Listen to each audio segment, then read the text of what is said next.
BNP নেতা ইশরাক হোসেনের কাছ থেকে আরও দায়িত্বশীল ও পরিপক্ব আচরণ প্রত্যাশা করেন বলে মন্তব্য করেছেন পল্লী উন্নয়ন ও সমবায় উপদেষ্টা আসিফ মাহমুদ সজীব ভূঁইয়া।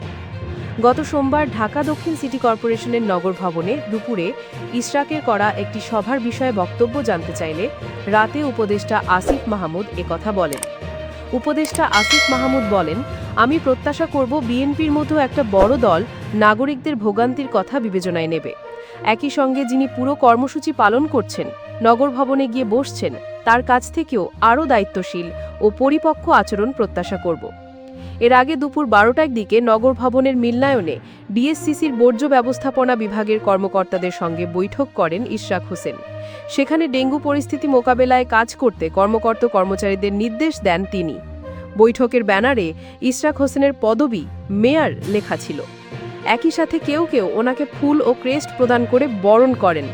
স্থানীয় সরকার উপদেষ্টা আসিফ মাহমুদ বলা হচ্ছে ইশরাক হোসেনের পুরো বিষয়টাতে স্থানীয় সরকার বিভাগ আইন ভঙ্গ করেছে। আসলে স্থানীয় সরকার বিভাগ কোনো আইন ভঙ্গ করেনি। বিষয়টি আদালতে বিচারাধীন থাকা অবস্থায় গেজেটের মেয়াদ শেষ হয়ে যাওয়া এবং একই সঙ্গে সিটি কর্পোরেশনেরও মেয়াদ শেষ হয়ে গিয়েছিল। সিটি কর্পোরেশনের মেয়াদ শেষ হয়ে যাওয়ার পরে সেখানে নির্বাচন করেই নতুন একজনকে মেয়র করার সুযোগ আছে। এছাড়া শপথ পাঠ করানোর কোনো সুযোগ নেই। সিটি কর্পোরেশনের কর্মকর্তাদের সঙ্গে ইশরাক হোসেনের সভার বিষয়ে উপদেষ্টা আসিফ মাহমুদ বলেন, বিষয়টা আমাদের জন্য অত্যন্ত বিব্রতকর। সিটি কর্পোরেশন নগরের অধিকাংশ নাগরিক সেবা দিয়ে থাকে।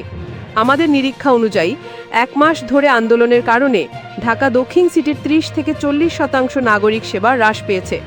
সামনে ডেঙ্গুর প্রকোপ আসছে। এছাড়া যেহেতু এখন বর্ষাকাল, বৃষ্টিতে জলাবদ্ধতা সহ আরও কিছু সমস্যা আছে। এগুলো মোকাবিলা করাটা সিটি কর্পোরেশনের জন্য এক ধরনের চ্যালেঞ্জ হয়ে যাচ্ছে। সিটি কর্পোরেশনের কর্মকর্তারা ওয়াসা কার্যালয়ে গিয়ে বৈঠক করছেন এবং কার্যক্রম চলমান রাখার প্রাণ চেষ্টা করছেন উল্লেখ করে আসিফ মাহমুদ বলেন, কোনো কর্মকর্তা সিটি কর্পোরেশনে যেতে চাইলে তাদের প্রতি মারমুখী আচরণ করা হচ্ছে। বিষয়টি দুঃখজনক। ভিডিওটি ভালো লাগলে লাইক, কমেন্ট ও শেয়ার করতে ভুলবেন না। দেশ বিদেশের সব আপডেট খবর পেতে আমাদের চ্যানেলটিকে সাবস্ক্রাইব করে পাশে থাকা বেল আইকনে ক্লিক করুন।